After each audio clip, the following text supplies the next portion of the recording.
And good morning. This is Munira from Chicagoland.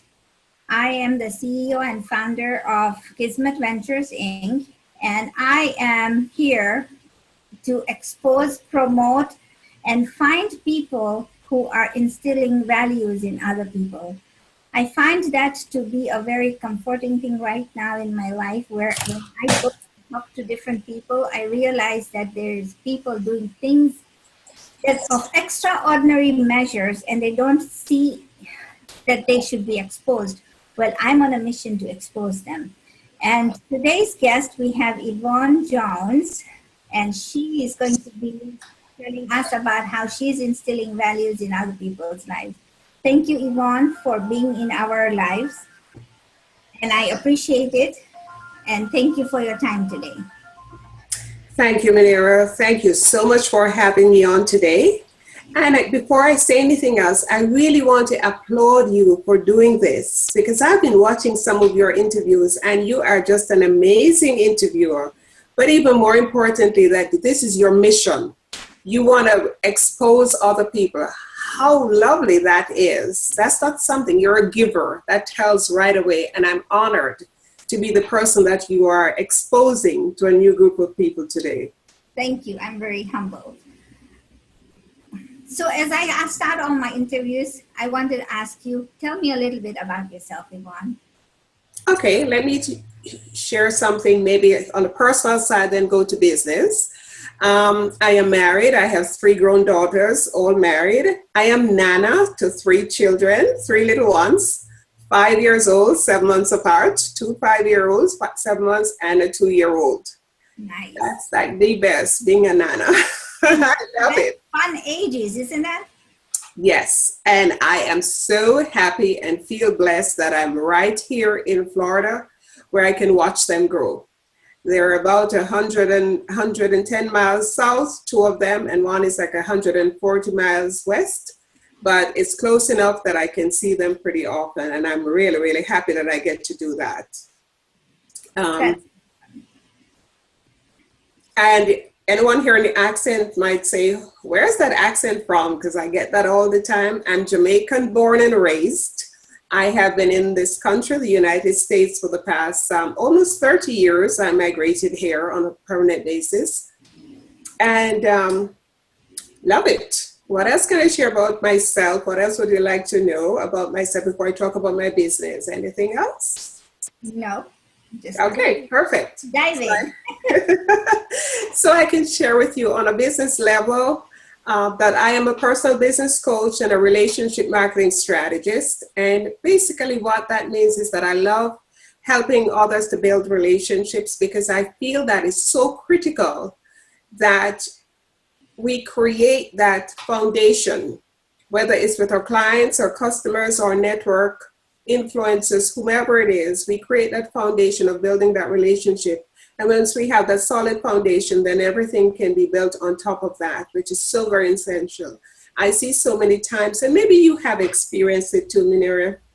Somebody reaches out to you on social media, and before they even ask you, how are you? Before they find out what your needs are, they're telling you about everything that they do, and they're sending you invitation to purchase their products and all like that without ever attempting to build a relationship.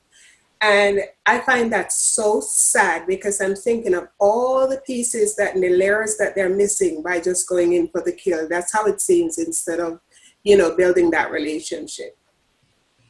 I'm going to tell you something that you said. I come from East Africa, right? Born and raised in Kenya, lived a little bit 15 years in Kenya, 15 years in Tanzania. And, wildlife is huge there. Mm-hmm. So anybody who is doing this, they will say that a lion does not have a relationship with a gazelle. Yeah.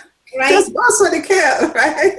Right. So I mean, could you, and I understand what you're saying, yeah? Because that's so annoying that the minute you say hello to somebody or somebody waves you on Facebook Messenger, somebody just sends you, oh, I need you to join this group, or here's what I'm selling, can you buy?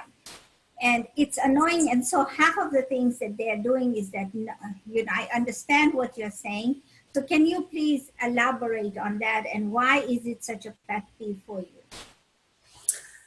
Well, I'll tell you that the whole concept of the relationship building started at a tender age. Because my very first job in Jamaica was at 16. I graduated from high school, and before I even thought of going to college, I went straight into work, and I worked with the bank. And shortly after I went to work, started working with the bank, they sent a group of us on a customer service training. And believe me, that made a huge difference, because once I completed that training and came back to work, I recognized the difference it made when you showed people that you showed people you appreciated them. That you weren't just concerned about their money, you were concerned about learning who they were, saying good mornings, using a smile, learning their name and making them feel welcome. That made such a difference. So it somehow it conveyed to me that this is something that has to become a part of who you are.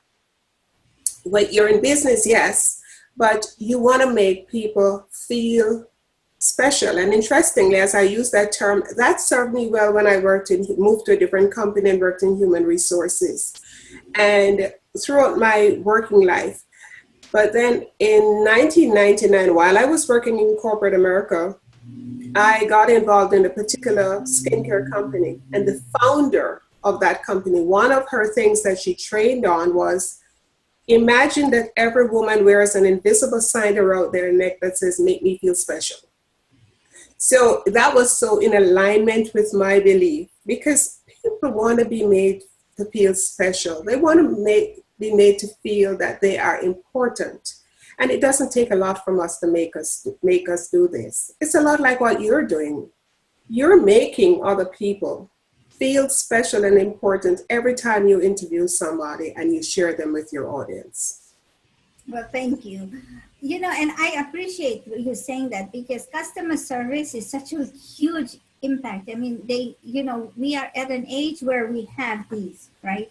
Mm-hmm. And I think most businesses are conducted on this. Yes, and I understand these are very vital instruments for us, because we have all of the photos, we have all the documents there, and we have shared drives now, so we can just send an email at the convenience, Mm-hmm. It's about convenience. So you don't have to pull out your laptop, although I am on a laptop right now, so I'm old school. So am I. I noticed that, the other day, I was talking with a customer service rep, and it seemed like she wasn't feeling well. She was sneezing, and she was really not feeling well. And, the one thing I said to her was that, I'm sorry you have to work when you're not feeling so good. And I hope it's allergies and not, you're not sick. And she goes, I've been on the phone with several different customers today, and everybody has been very negative and have told me to go home. You're the first person who says, and I haven't seen this person, I'm just on the phone with her. Mm-hmm. And she goes, you're the first person that recognized that I was not feeling well and gave me that boost. I know I'm not supposed to be here. I know I'm not supposed to be working, but I don't have any sick days. But I'm being here and I'm on the phone, and, instead of acknowledging me, people were very rude to me. You're the first person that did that. And mm-hmm. You know what? I've been there. I've had to work when I was sick as well. So people, and when you have a stuffy nose, instead of seeing you, say something else, and then it comes up and there's another letter. And I understand that we all have been there. And right. She's really, really appreciative. And, so when we were talking, she gave me a good discount.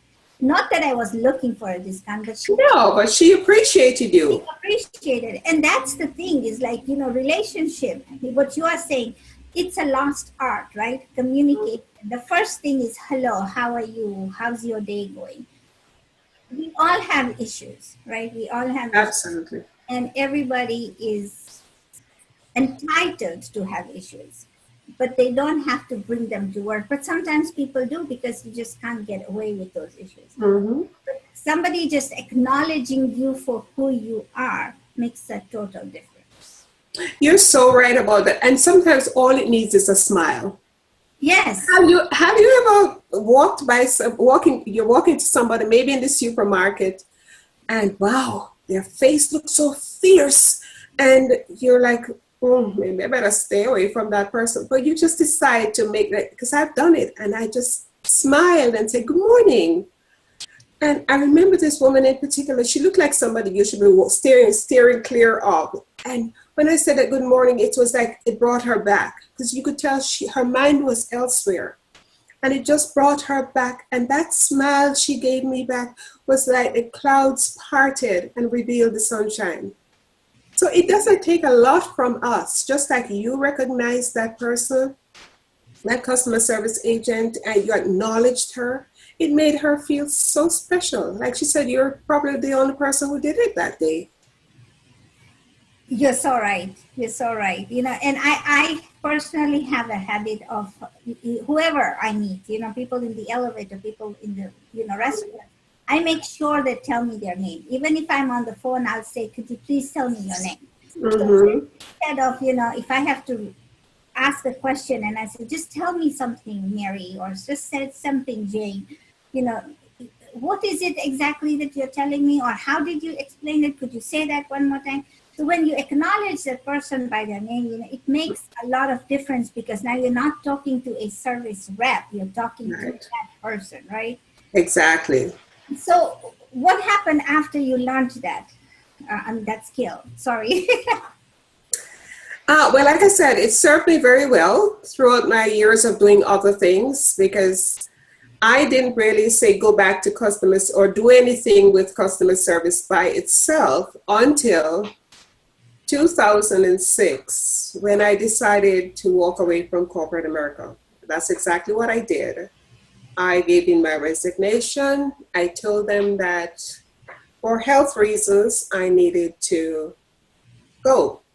They assumed it was physical health, but frankly, it was mental health, because I was witnessing, unfortunately, racial prejudice. I was witnessing ageism. I was witnessing so many things that were unfair on a daily basis. It began to get to the point, well, not began, it got to the point where I couldn't take another day, a month of this. So I gave in my resignation. And at the time, I decided that just prior to that, I was going to start my own business, because I've always had the entrepreneurial spirit from way back in Jamaica.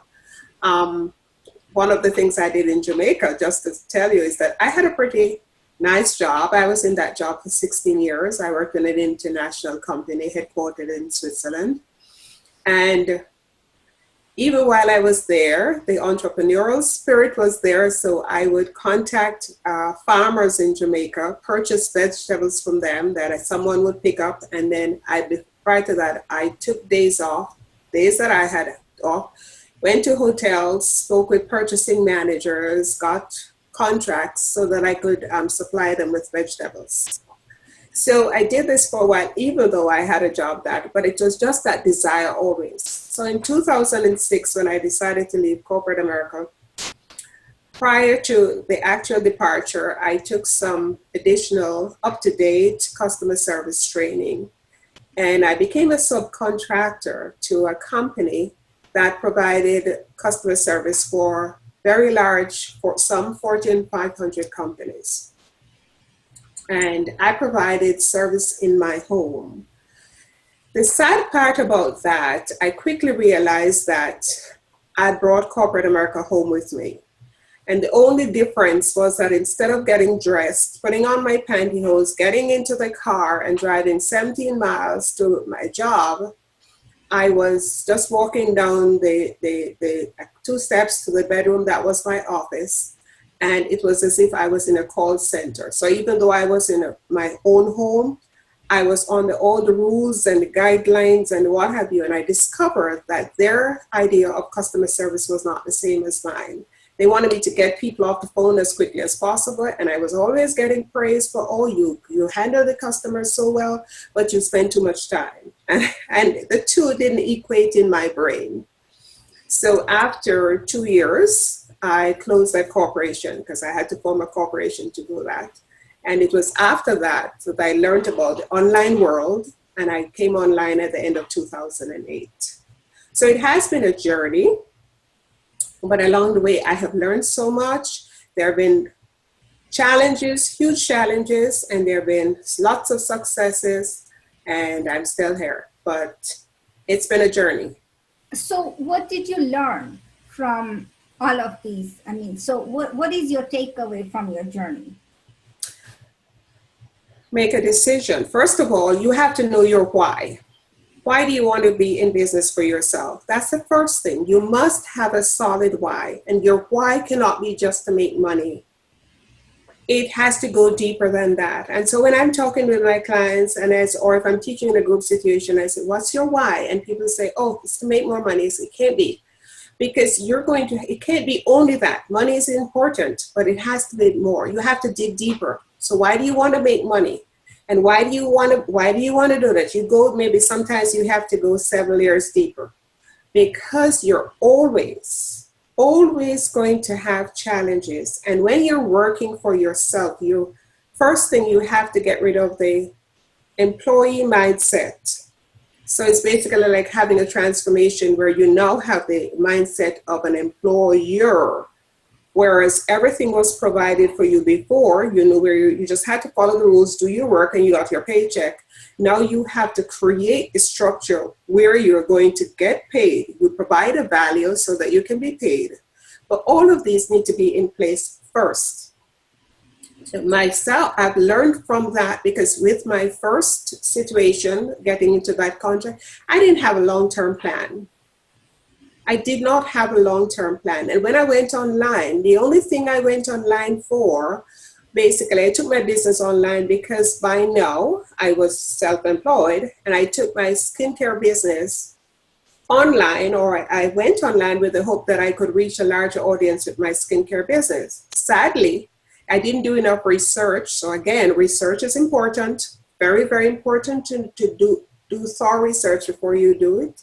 You do anything, make any decision, take any action, because I found out after I went online that at the time, it has changed now, but you couldn't connect anything to their website. You couldn't use any of their images. There were so many restrictions, so that what I intended to accomplish could not be accomplished at that time. It's different now.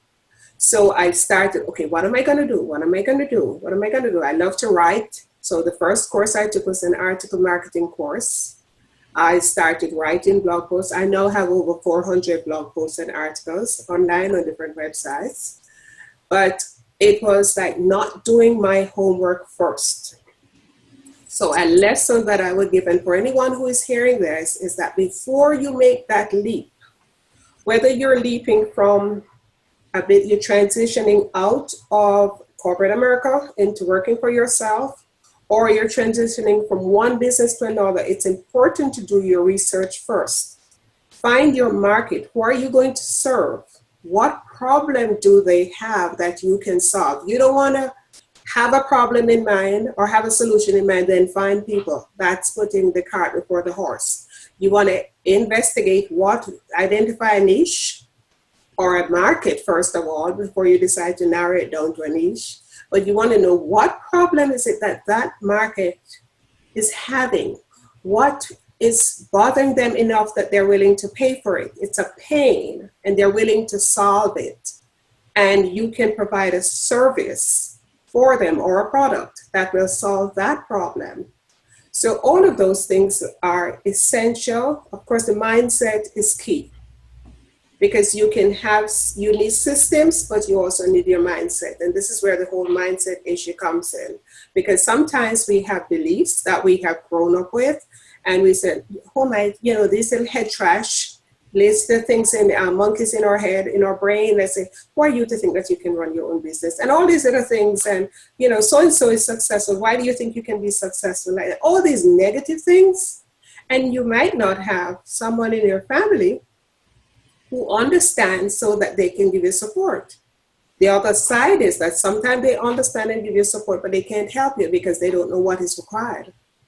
Does that make sense? That makes a lot of sense. And so you touched a lot of key stuff. So first of all, understand what you want to do. Mm-hmm. Then do the research on what you want to do, right? So why and what, right? And then you learn how. And very good. and then silence the sounds, because so for people who know what they want to do but then are listening to the sounds, we always have I always think of the little comic things where you have the angel, the red and the white and the red one, and the red one is always negative and you can't do this, you can do this. And so all of that person is telling you that, and your mind is also equating or aligning you to the negative. Mm-hmm. If you and I know this because it's come up with a lot of people that I've talked to, is like you have to silence those sounds. So if you have a mute button there, just mute it. Yeah, I like to say cancel that thought. Yeah, so the thing is, but then there are some people, then you have family who don't understand what you want to do, and they don't realize that this is something that you have to do. Or family, they are the ones that really make life a real hard sometimes for you. So how then does a person who has this negative influence in your life from outside, how do you stop it? How do you say to them, I'm going to do what I need to do, but if you don't support me, what do you say to them, and how do you overcome that negative influence? That's a great question. People in those situations tend to, your supporters or your detractors, I like to think of them as your balcony people or your basement people. And as I said to someone recently who talked about someone in her family who has a very successful history. And his attitude is, why don't you go out and find a job instead of her trying to be a coach or be watching? And she's very good at if she really takes that, because she just has that way about her. And I said to her, I'm not saying this to anything about your brother's character, but you have to know there are some people who will in your life who are balcony people. They'll raise you up. There are some who will pull you down. So sometimes you can't share your dream with everyone. We want to share our dreams, but you can't share your dreams with everyone because you already have your personal negativity to deal with. The monkey's in your head. And then somebody else is telling you, you can't do that. You can't do that. Why are you doing that? You need to go out and find a job and better. You have to have some form of support that you can reach out to. This may be peers who are doing what you're doing, your peer group. Your peer group is always a great influencer in your life, but of course you want to be selective about that as well. But you need to have someone. That is why people coaches have coaches or mentors, because you need to have someone who has been there, who can encourage you and pull you up. They don't necessarily have to know a lot more than you do, but they're a little above you. They've gone through what you have gone through, or they see your potential. Because you know this, that sometimes we have blinders on and we don't see our potential. We are great with seeing other people's potential, but we don't see ourselves. So we need somebody. Have you ever had that experience? How do you know I do that? Okay. No, yes, you're right, because we are the type of, because we are nurturers as women, and I know that we women will connect to this topic. You're smiling, you do it too. It's like we're good at giving other people advice, but we don't take what we give out, right? We don't take That's that right. for ourselves. So I understand that completely, because you're laughing and you and I both. Yes, I'm guilty. Go on. So yes, and I understand that. Thank you so much. So we have to, so it starts with us, right? Instead of helping other people. Yes, help other people, but also take the advice. Yes. So I'm guilty of doing that, but what I do now is I sit, when Zoom is good because you record everything and then you can go back and listen. But as I listen to you, I'm also taking notes, the key points. And those key points, then I begin to instill, because my job here is to expose you and promote you in your values. but I'm also, I know one thing, that whatever you're sharing also for me to grow. Mm. That makes a lot of sense.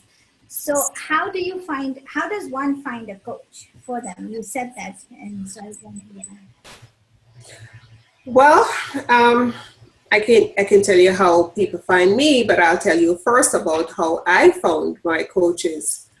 And I'm trying to remember. Well, in my first mentor, she didn't refer to herself as a coach. She referred to herself as a mentor. You know, how did I find her? Oh, I was in a group. I was in a small group coaching program. Because this is the thing, when I came online, I didn't know what to do. As I said, I was just focused on skincare and being able to get this out, so I didn't know what to do, but I caught the online bug. So what I did do, which I will not encourage anybody to do, first thing I say, find a mentor, but finding them is a challenge because I kept taking courses. I spent thousands of dollars. That I think my husband knew exactly how much I spent, especially those first couple of years he knew. But anyway, I was searching because I didn't know what to do. And so I took classes. Some of them were training I wasn't ready for. I didn't understand the language. I didn't understand what an opt-in page or a landing page was and all like that. I wasn't ready for it. But I finally, about a year and a half after I came online, about a year, I found a mentor. Oddly enough, I just listened to a recording of a training she did. And I said, this is the person I wanted to work with. And she had just launched a group coaching program. And I joined a mentoring program, not group coaching, a mentoring program. And I joined that. It was a membership. I stayed with her for about over 2 years. But as she learned, because she had been in online maybe about a year or two before, and as she continued to grow, she helped us to grow. So for me, and then I moved on to another coach. But it's like as you get more online, you get exposure, and you find who it is that you believe is going to take you where you want to go based on where you want to go at the time. So they will show up, or you ask other people. Or somehow as you go, I say somehow because it's not always a straight line. But the key is that find somebody who has been where you are so that they can help you to get to where they are and beyond. And there comes a time when you work with a coach for a particular time and then you need to move on. And the coach that gets you to that point may not be the one who's going to get you higher. You may have to switch. And there's nothing wrong with that. I'm working with like 3 different mentors for different things. Plus I'm in a coaching program still. Aren't we all growing, right? All growing. It's all in the name of growth. But we have to grow in order to allow growth to happen to us and to others, right? Mm-hmm. So I tell myself that I'm a student of life for life. Right? For life, yes. So one of the things that you said was find a mentor, and so is it like a dating? So most coaches, will not spend. They don't want to talk to you one-on-one, or they don't want to instill some values in you. How do you as a coach instill? If I wanted a coaching session with you, how would I know that you're the right person for me, and how would I connect with you? Or what is it that I would do before I signed up with you to see that you're the right person for me? That's a great question. And I can say that it's very important because before I answer the question directly, because in my own life, there was a time around a certain time when I discovered after I started networking a lot in my area, joined the Chamber of Commerce, was in BNI and so forth, I recognized that there was a void and I wanted to fill that void. So there were small business owners who wanted to get their business online, but they didn't know what to do. So I decided to become, I always resisted being a coach, actually. Let me just say that first of all, because I always said, my coaches would say, why don't you become a coach? And I said, no, I've spent too much money learning things. I can't just ask people questions. I have to share information. Because in coaching, as you may know, you're supposed to bring it out of the person. But I had spent so much money learning things, I wanted to be able to share what I learned. So my coaching style is a bit of mentoring and coaching. So when I wanted to become a local business consultant, I actually signed up with a coach. But it was not until after I had signed my contract that I discovered that she had no knowledge of marketing locally. So she was a great coach, but she was for people who wanted to focus online. She had no experience. She had never even been to a chamber event, nothing local. So it was like her teaching could help me one side, but it couldn't take me to where I want to go. Again, you don't always know beforehand, but with my clients, there are people who are for this, there are people who are against it. You don't offer a coaching session, and I really don't do that, but I do a discovery session. It's a discovery for you, or I call it a breakthrough session. It's a breakthrough or discovery for you. It's a breakthrough or discovery for me to see if we're a fit for each other. And I will ask you questions and allow you to ask me questions. It's your right, because you're going to hire me. And when we determine from there if we'll be good. And if I think that I'm not the coach for you and I can't help you, I will tell you and I will refer you to someone else. It may seem counterintuitive, but I think it's important to the other person and important to you and your integrity. Okay, so offer a breakthrough session is what you're saying, right? As a coach. I do offer big breakthrough sessions. Some people call it a discovery session. And for people who are looking for a coach, right? They have to find they have to request a session. Sorry, I had to cut you off, but they have to request it. And so is it something that the coaches give out for free most of the time, or is there a nominal fee, or? I don't charge a fee for a discovery session. There are some coaches who don't do it at all because they say it's not a good use of their time.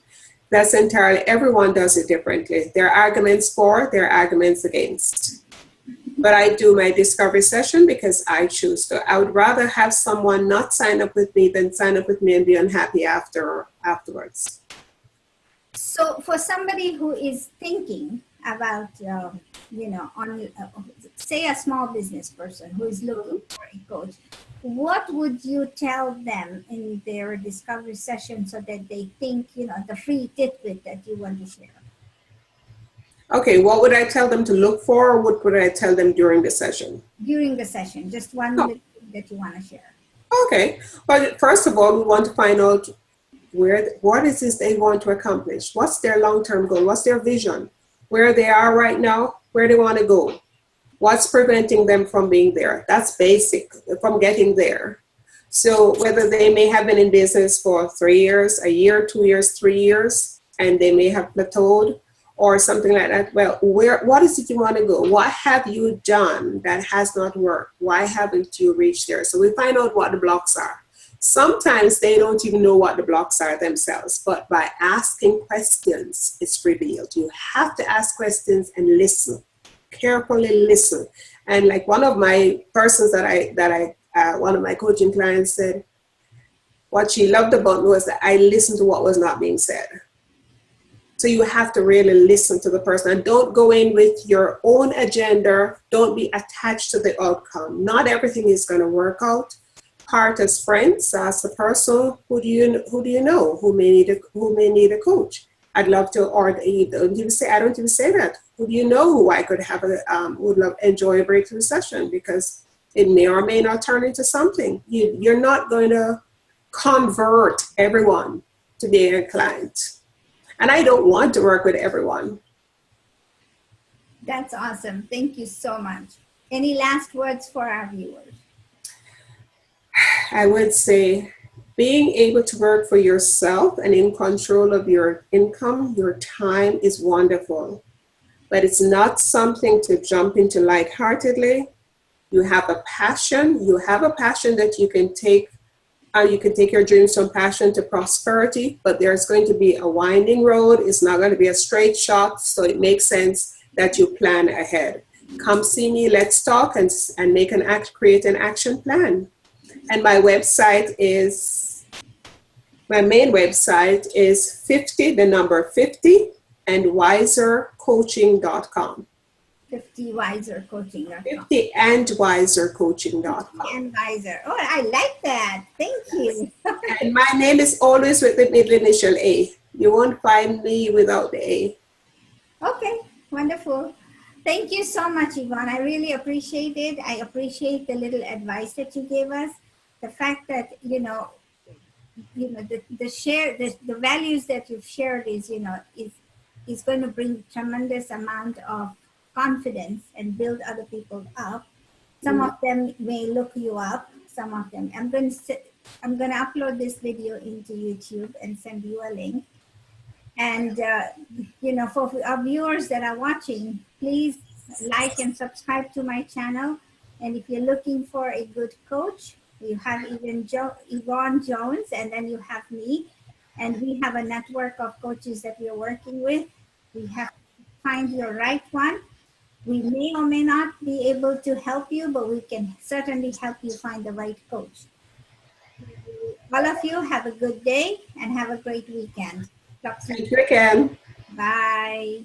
Bye-bye.